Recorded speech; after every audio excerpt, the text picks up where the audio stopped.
Finding Inspiration from Historical Artwork with Penelope Yaki.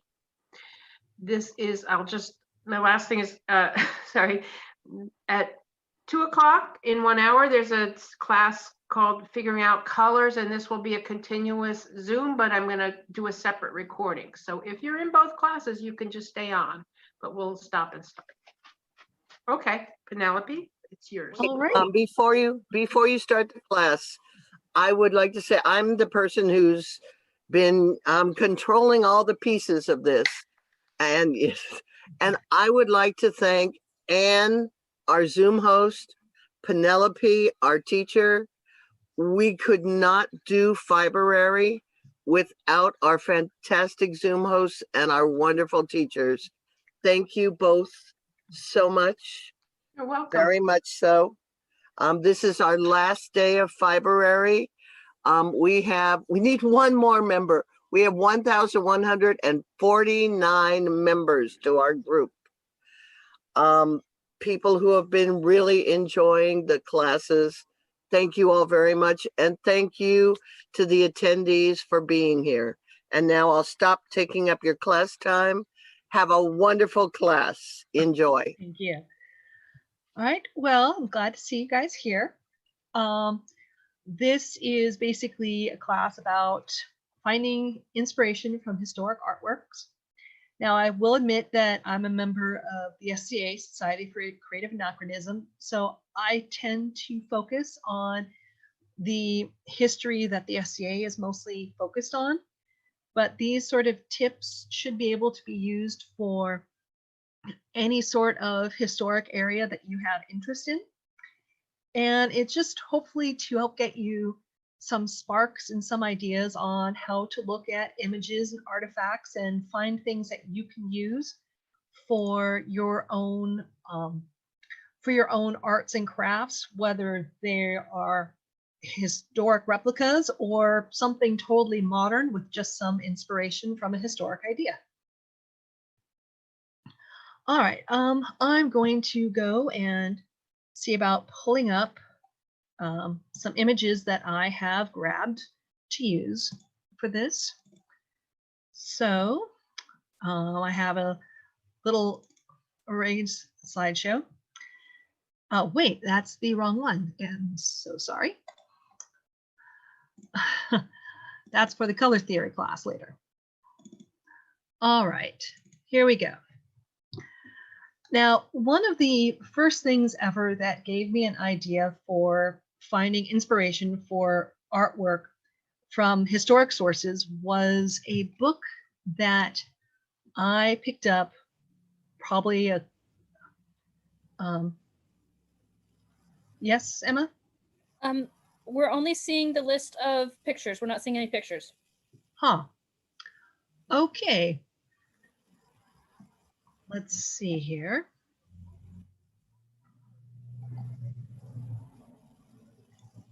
Let's retry this. 1 second. Okay, is there an image on the screen there?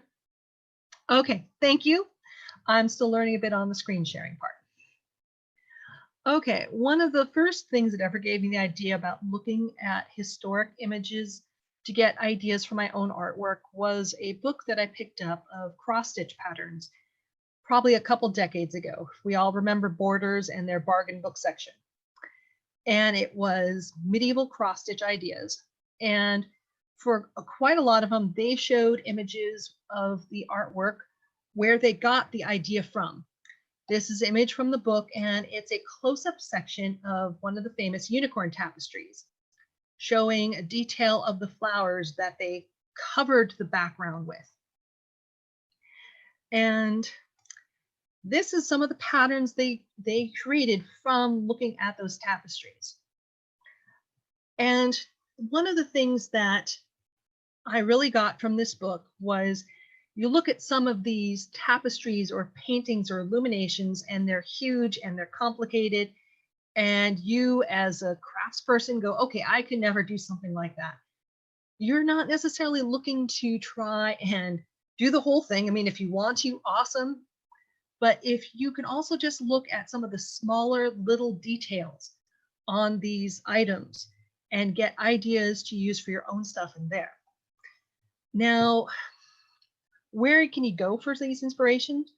When we can, when the pandemic's over, museums are awesome. I usually try and take a camera with me, or phone, a notebook, pencil, and again, you're looking at the little details. And sometimes it means you need to get close and you need to be careful of the museum docents who get worried sometimes when you're getting really close to a painting with a pencil in your hand. But they're a really good source of looking, again, not try and be overwhelmed at the big pictures, but the little details that have stuff that you can use. Now, let's see. Now, online, though, because we're all stuck at home, is another really great source. And I'll admit that I use Pinterest a lot. And you can find pictures online from museums around the world. And that's really awesome, especially since a lot of them have good quality images where you can zoom and see lots of little details.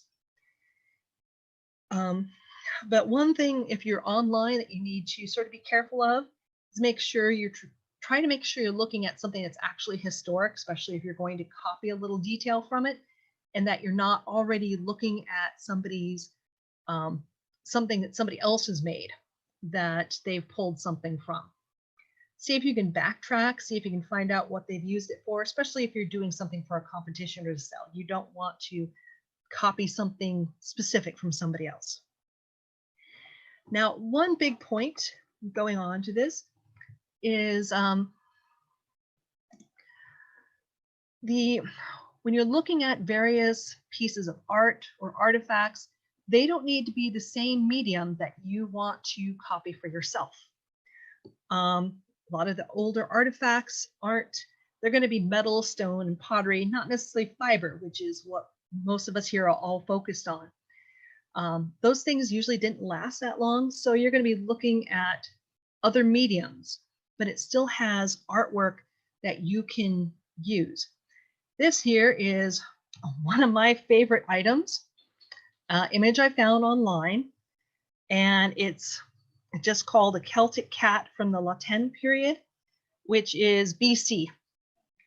And I still have not been able to find out what this item was, whether it topped a staff or a sword pommel or whatever. I just liked the stylized cat face in it. So I eventually took this photo. I, printed it out, did some tracing, and I did some wool applique on the sleeves of a coat of mine with that. And if you look at the item before, it's metal. There might be some glass enamel in there. I don't know. I'm not an expert in those things. And here it is, like I said, as just wool felt stitched onto a wool coat. Like I said, you can change up the mediums, have fun with them. Now, one of the things about a lot of the earlier work, especially you're looking at metal and stone, is they're going to be simpler designs to use, which can be easier for helping you adapt them. Like this piece is an early Anglo-Saxon, and the rondel designs are something that's really pretty easy to change over for whether you're doing quilting, applique, embroidery. It's basically, you look at items and look at your own sort of craft that you're planning, and you can soon learn to figure out ones that that'll work best for your own medium or multiple mediums, versus ones that will be a little harder, but some of it is just, you just get the ideas from them. We have this earlier piece and reliquary with other rondel designs that would be easy to copy over for a pattern, a border, the actual quilting or piecework. Now, another place I've gotten a lot of inspiration from, that's something people wouldn't necessarily think about, is floor tiles. I've seen awesome quilt patterns in modern floor tiles at stores. But then there's even some of the fancier, more historical tiles in abbeys. Oh, wait. Okay, that's not the right one. From abbeys, where you can pick up border designs or even ones that I think would be cool stencils or applique to use. I've been thinking about trying to do ones like this and similar ones for a stenciling for a rug or something. I may not be able to do actual tile work for a floor, but I can do something very pretty to go onto the floor. Now, another place that's good sources are old manuscripts. I've seen, sometimes you can still find pattern books from the 1800s, copies of ones from the 1700s. But if you're looking back even earlier, you have your old illuminated manuscripts. Now, again, if you're looking at the big image, this might seem like a lot, but we're looking at more of the finer details. You have some of the smaller little knotworks that be easy enough to pull off for borders, for the actual scroll quilting on your piecework top. All right. And, okay, sorry, checking notes on this here. Then there's a lot of different styles of similar items that you can find throughout history, especially if you don't have specific styles in mind that you're looking for. Looking at, say, rose vines, and you have examples such as this one here, or this one here.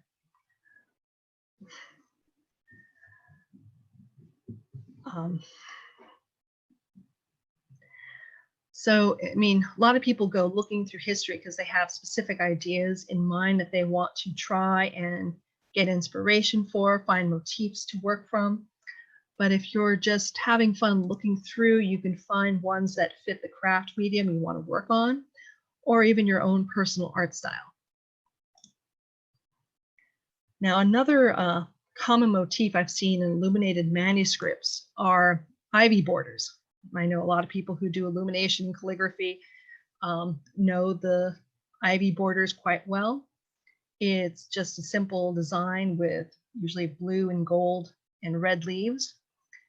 And one of the things I found online, and unfortunately I've not been able to find much else about this item, such as the person who did the work, but I found this image where somebody took that ivy design and translated it to a bit of embroidery on a piece.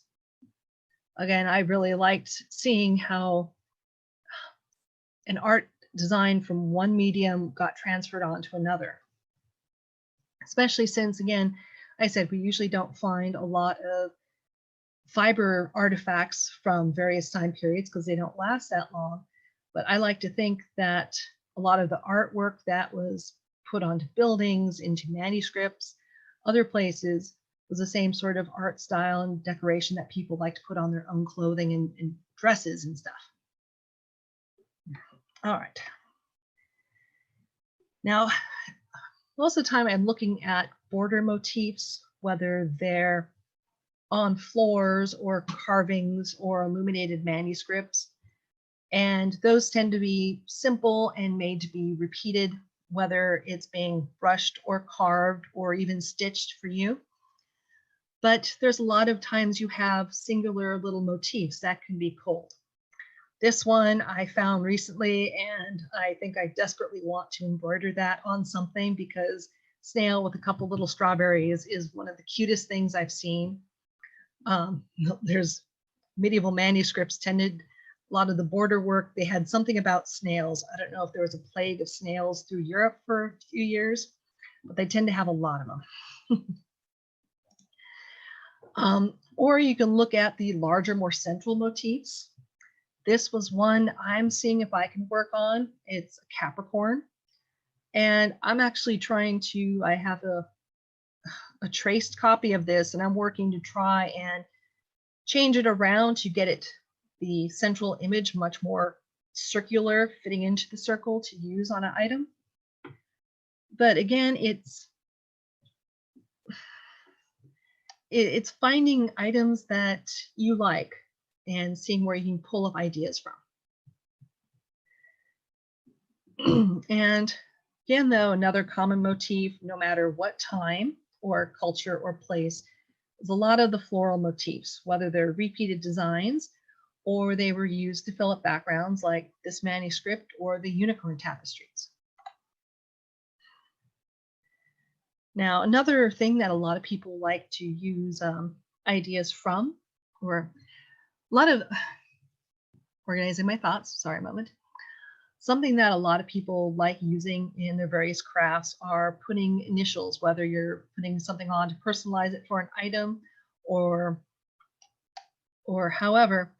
And you can find a lot of various fonts in Illuminated Manuscripts that are fun to use. Again, one of the things I liked in that cross-stitch book I picked up ages ago was they had illuminated letters for quick and easy stitching. Years later, I found the images. Here's the book with the patterns.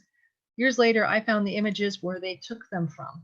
And I thought it was very interesting to see what sort of, how the person translated these patterns from the exact ones that they found in various books. And you can look and see where they actually kept some of the easier parts of it. Let's go and see the eye that is a little bit better. With the decoration down the column was something that was very easy to translate in their patterns here, but they changed out the floral part for something that was probably a little easier for them to do. And that's something else that's all right to do, is change out the more complicated part for something that's a little similar. And you're basically getting inspiration. You make it your own, and you don't necessarily need to try and copy the item exactly, especially if it's something that you either just don't want to do or you think it's a little too hard for you at the moment. Make it your own. That's totally cool. All right, so to me, it sort of just comes down to, you go out and you sort of keep your eyes open, take pictures, sketch copies, but the main part is just don't let yourself be overwhelmed by how complicated something might looks. Definitely enjoy them, but focus on easy parts that have pieces that you can easily take for putting into your quilting, into your embroidery, into your sewing, into your applique work. Focus on the smaller details, and you don't necessarily have to be a super artist.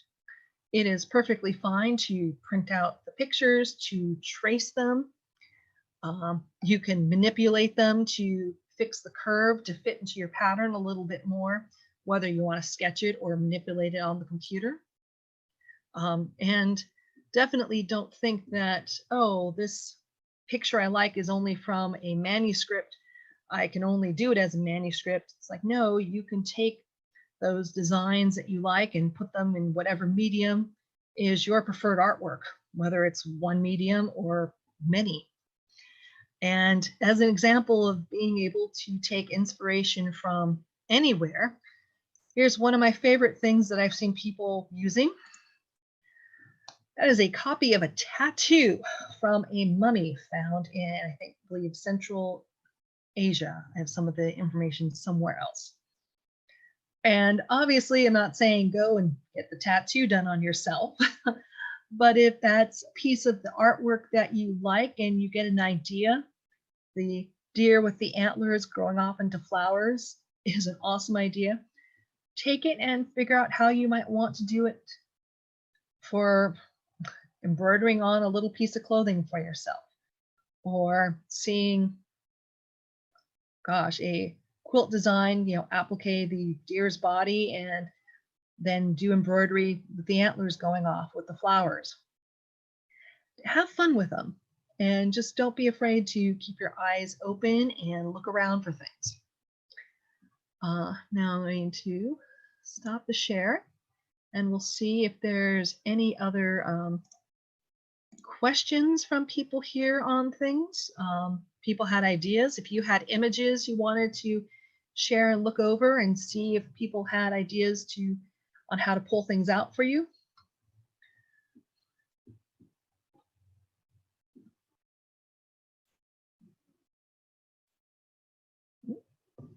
I see some things in the chat here.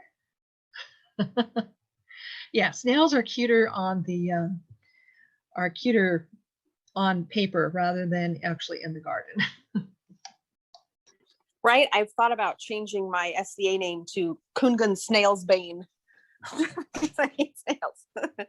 I did recently, I was knew your class was coming up, and I went and looked at a Dover art book that I have that's free to use images from manuscripts, and I did an applique of a snail / deer / pig / swan from a manuscript.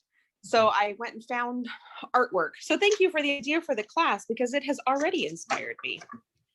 I will admit I have a stack of the Dover books as well, and I've pulled things from them. It's interesting when you start looking at some of the stuff online, because I like Celtic knotwork. So yeah, I have a stack of Dover Celtic books about so high. And you start looking, it's like, oh gosh, that's where some artists at Dover got the idea to do this lion. You find where they got some of the inspiration on there. They just redrew them and made them easy, because I will admit sometimes you look at some of the images of the artifacts and they're a few thousand years old and they're a bit pitted and rusted, and you're sort of squinting at them going, that might be a deer leg. I don't know.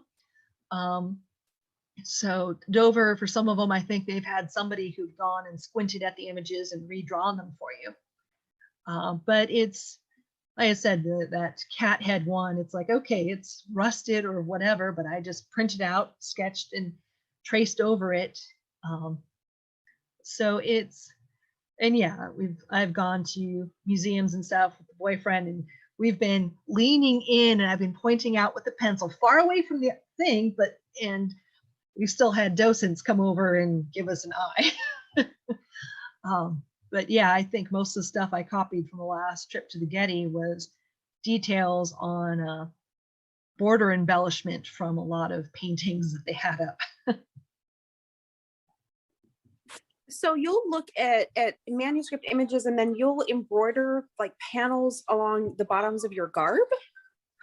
I haven't had a chance to do a lot of that, but I've done some. That's cool. The tiles that I pointed out, there was one and I lost the image. I had it saved on the other computer and that went kaput. So if you're lucky, you keep your budget information, and and then you're hope you get other things, but not so much. And it was a little title with a dragon, the long tail curled ending in leaf. And I love the idea of little dragons with leaves on the end of their tail. So I sketched out a embroidery piece to go on a tunic of all these little dragons with leaves for the wings and tails, and all from just seeing a tile from that abbey. There's a company, I think it's been recreating a lot of those tiles. So a lot of the images you find nowadays are their cleaned up drawings of these tiles, but you can find a lot of the actual pictures of extant pieces. So, and yeah, you do need to sort of look, and it's like, okay, this is an actual historical artifact versus, okay, here's a recreation somebody else did based on a historic artifact. Okay, can I find what artifact they did, or I can just sort of, okay, it's a leaf border, I can sort of use that. But again, you don't want to necessarily copy what somebody else is doing exactly, especially if you're doing a competition or you're looking to make something sell or something like that. That's why online is a little bit more of a thorny path to sort of go through to make sure you're not grabbing somebody else's actual artwork. Whereas in a museum, you can snap a picture of something, and as long as you can take a picture of it or copy a pattern of it. And if Leonardo da Vinci comes up to yell at you about copyright stuff, I'd like to talk to him first. As I said, any other comments or questions, or if anybody else has images they want to put up and see if we can have fun trying to look at the ideas on them.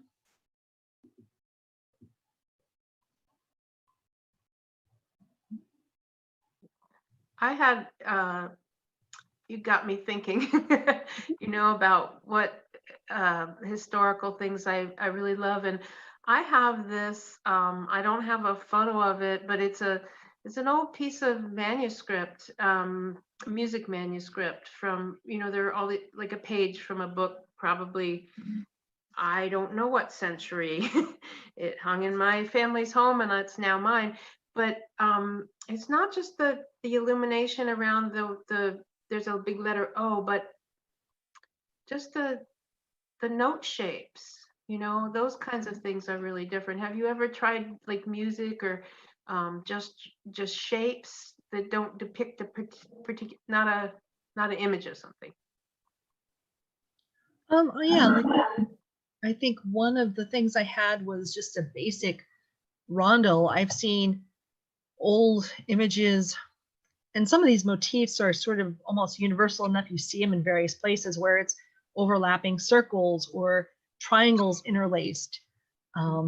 So it's not even a floral motif, which tends to be really common throughout the whole world, but the basic shapes. I am pretty much almost musically illiterate. You could put up a piece of music, written, and I wouldn't know it.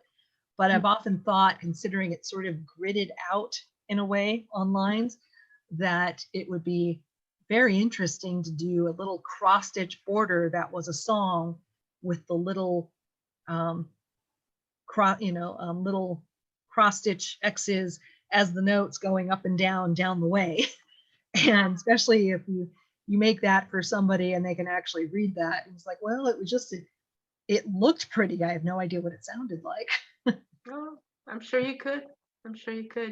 These would be, the notation just looks different because it's not what we use now. So it's maybe analogous to older kinds of writing. Yeah. But it's very, it's on the wall, I could put it up, but you wouldn't be able to really see it. It's got glass and all. But anyway, it just got me thinking about it because it's, visually, it's just interesting, and it's something that doesn't immediately, it's not very literal, Yeah. But it's evocative in its own way. Yeah, well, that would be interesting to figure out. I mean, what sort of crafts do you do? Embroidery, cross stitch? I not a whole lot. I do a little bit of this and that, and sometimes it's really just drawing, just be something to draw or put. I don't know. I aspire to do many things, but probably if I did any, I'd do a little cross stitch. Thankfully, that's one of my favorite little retail therapies that doesn't break the bank, is getting cross stitch embroidery floss. You get a double fisted handful and it's only, a few bucks. Yeah. Well, I did one little class with Debbie, so that's all I know. But yeah, for sure. Yeah. Okay, it would be interesting to see the picture of the Byzantine sarcophagus.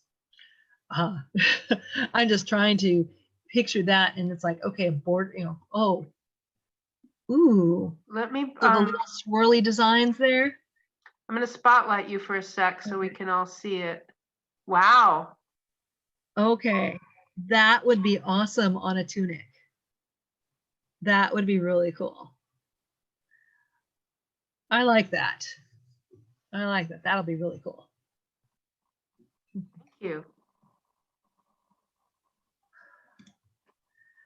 Yeah. You're muted. Pamela, we can't hear you. You're muted. Okay. It has along the top of the lid some kind of shape. I'm not for sure if it's supposed to represent leaves. And then it has the I think it's on each side of the peacocks. Because there's little bitty things that look like grapes on them. Wow. That'd be really cool. So up here it has that little shape there. Unfortunately, they don't show the end. I really wanted to know what the handles were for the pointy things. if there were lions. So I'm going to look and see if there's a better picture somewhere. Yeah, if the book has the name of the item on it, if you do a Yeah. Google search, then of course you might come up with a bunch of other sarcophagi and end up going down that rabbit hole and finding a lot of stuff. Yeah, those rabbit holes do happen. Embroidery thread. Yeah, there was one image and I was trying to find a better version of it, but it was a Scythian, I'm not sure I was saying it right, golden necklace. And it was just a crescent moon with these two dragons in it. And I just kept thinking that would have been gorgeous embroidered on the neckline of a tunic. And I was looking at the dragons and I'm like, I wonder if my artistic abilities are good enough to swap out like one of the species of dragons from How to Tame Your Dragon into that instead of the ones that they had from the actual historic one. So yes, you can totally change things around to fit how you want on those. Does anyone else have any fun images to look over?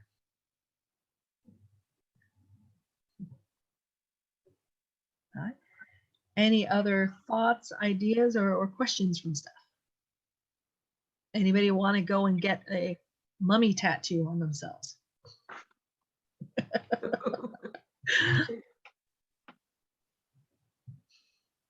Okay, well, I think we've gone over most anything and everything on this. So, as I said, it's more of a sort of discussion going over stuff class, so not necessarily going to be the full hour on this. So we can leave this up if people want for a while, I guess, a bit. But I guess I will call the class over then. So Thank you. Thank you very much. It's really wonderful. Wonderful to see all those little things. yeah, well, I just hope people had fun taking stuff from this. I'm going to start looking at stuff more now. Yeah, Pinterest is a rabbit hole. Google is a rabbit hole. All the museums online with images are rabbit holes. Oh, and thank you. I'm glad I'm not the only one who gets in trouble at museums. I had the security guard at the National Museum of Art. They have on the floor, they have two colors of wood on the floor. And apparently this one, I didn't know this, the darker wood, if you step into that darker wood, the security guards come really quick. Yeah, I've had a couple times where I was actually coming up close so I could use the shadow from my pencil to point a detail. So my pencil wasn't actually coming anywhere close to, oh gosh, I'm trying to remember what it was. It was a painted wood, one of those things that open up. And it was at the Getty. And my boyfriend and I were looking and trying to figure out if they had, there was an area that was gold leaf and they had put something under there to make a raised pattern. And so we were trying to get close. I was like, okay, if you look here, it looks like this. And I wasn't touching it, I swear to God. But yeah, the docent came over to double check that we weren't touching it and to ask us to, you know, ease back a bit, please. So most of them are pretty used to history geeks coming up and wanting to examine things closely.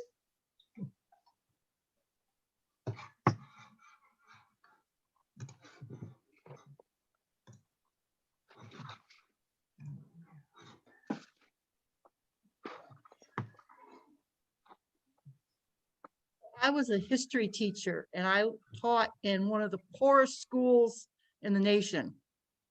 And most of my kids were never going to get in a museum.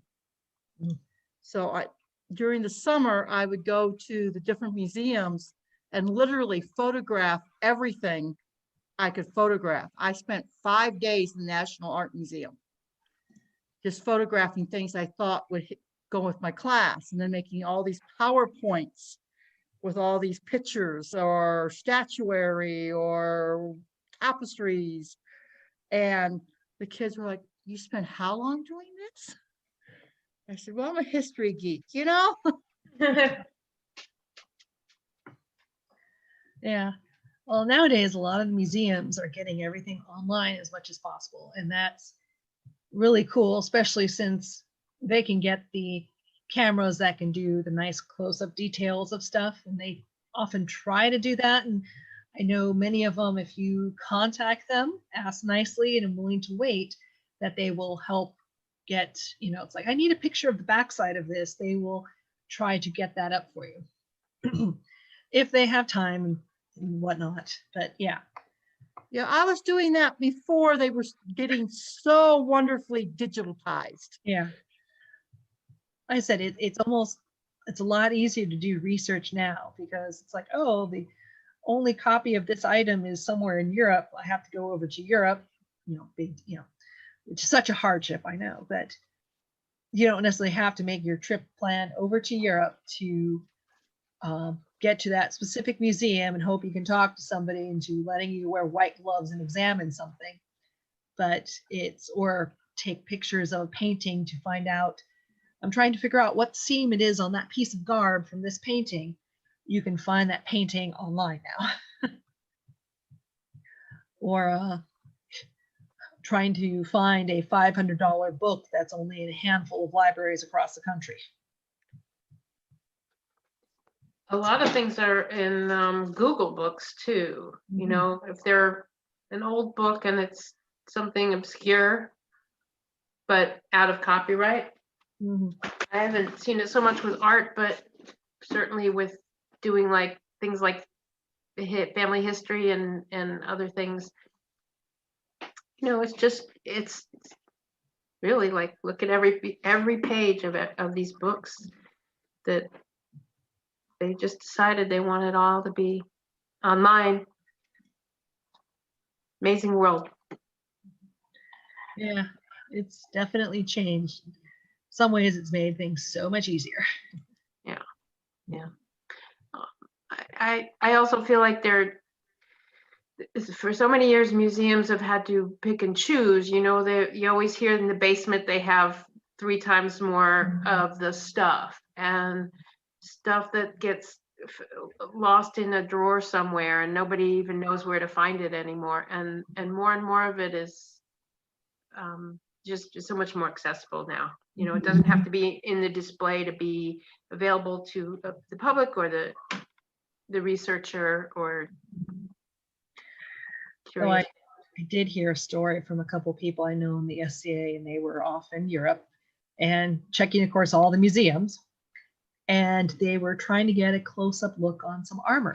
And it was a smaller museum. So the docent came and is helping to show some stuff. And like, oh, we got some more downstairs in the basement. You want to come see? Well, of course, yes, they want to go see.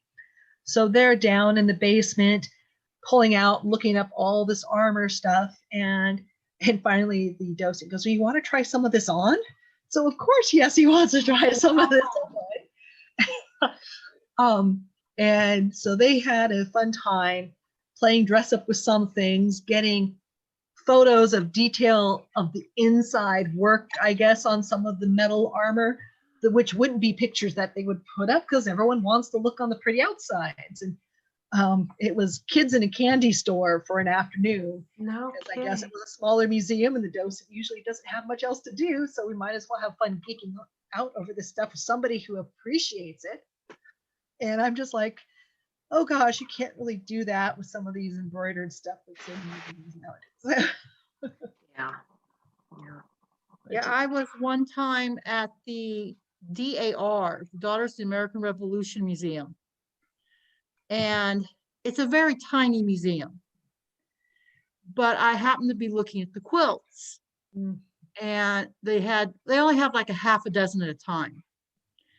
And I was like very disappointed because there wasn't more quilts. And the docent said, well, if you can get 12 friends together, we will let you in our archives and you can look at every quilt we have. I will hire 12 people to be my friends to go into that. Well, I was visiting DC at the time. I did not live out here in that area. And I was from California. And so getting 12 friends from California out here. but it was like, wow, it's nice that they will open that up for the textile people, because it's hard to get to see those textiles. Yeah, it just those are some of the things that just don't last as well as other things. And I recall reading somewhere where it was discussed, especially with archaeology having been a male dominated field for so long, because unfortunately that's just how things have been, that if they came across any fabric fiber items, those usually either got tossed or used to wrap up the things that really mattered, the pottery, the metal, and whatnot. And I'm just thinking, oh gosh, what was possibly lost? It's so hard. Most environments are so harsh on fabric. I know my mom was pulling out an article from one of her magazines to show me where they found a tiny little scrap of purple dyed fabric from the Holy Lands that they were examining and having so much fun with. It's like, yeah, desert environment slightly better for that. They found some fabric on some of those bog mummies because they were stuck down in an anorexic bog without any oxygen to rot things. But generally, a body rots, it takes the fabric with it. So you get, pretty metal pieces and gems and jewelry and pottery and whatnot and bones for a while, but the pretty embroidered dress doesn't really last that long, and you just sort of have to guess what it might have been. I remember a story I was told, so I did the research to find out if it's true.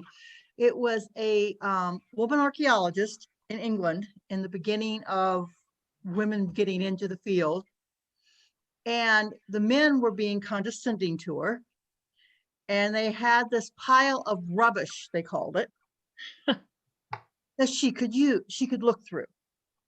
It ended up being the Egyptian linen togas and clothing, and she took it all and laid it neatly, and she actually did the definitive work on Egyptian clothing because they thought it was rubbish. Mm-hmm. And I thought, wow. Yeah, I don't know, you can almost look at the unimportance, so to speak, that has been put on looking at fiber, clothing and whatnot by archaeologists from stuff from history.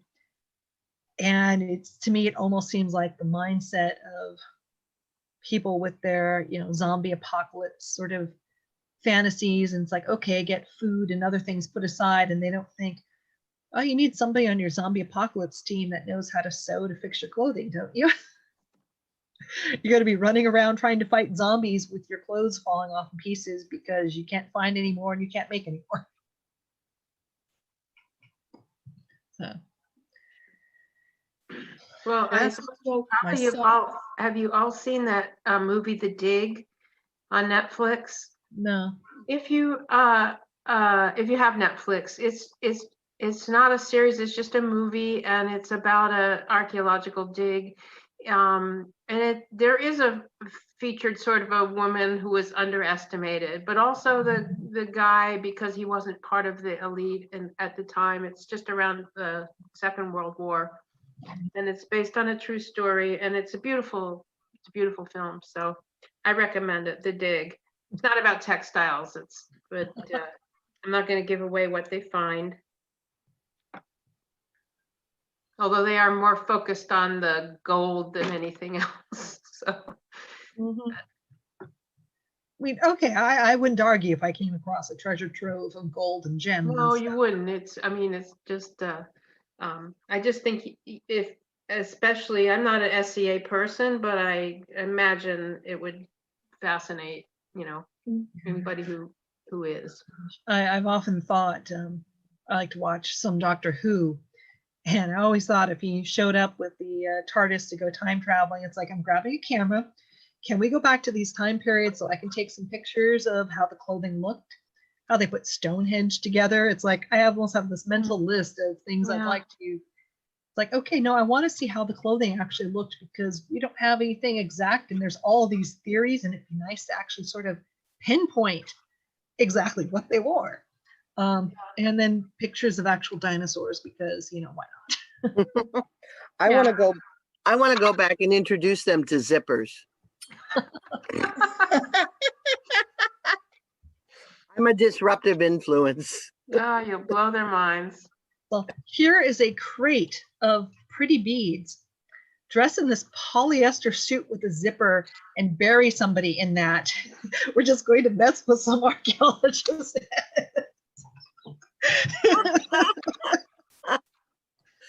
And take chocolate bars back. Oh gosh. Yes.